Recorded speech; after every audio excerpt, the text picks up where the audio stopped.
Και βάζεις το άλλο χέρι δίπλα και βλέπεις τη διαφορά που είναι τεράστια. Καταρχήν δες είναι εδώ, πιο έντονη. ναι, δες εδώ που κάνει ζάρες στο χέρι, ενώ εδώ τις έχει πάρει τις ζάρες. Είναι πολύ πιο λευκό, Κατακόκκινο, πιο το άλλο. ενυδατωμένο, έτσι, πιο λίο, πιο απαλό, σαν να έχεις βάλει κρέμα σε σχέση με αυτό που είναι αφυδατωμένο. Και εννοείται ότι όσο πιο πολύ το χρησιμοποιούμε, τόσο πιο πολύ εντείνεται το αποτέλεσμα. Σε σένα είναι πολύ μεγάλη διαφορά. Ναι, είναι όντως. Όντως είναι διαφορά, φέρ' το εδώ αυτό. Ναι, κάντε και το άλλο.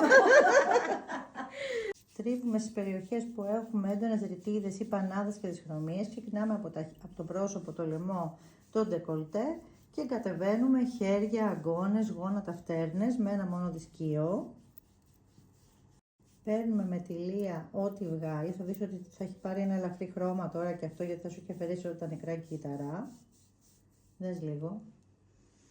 Το βλέπουμε. Γιατί έχει βγει καφέ. Πρέπει να το δεις στο φως, Στο βλέπεις, φως, στο ναι. φως.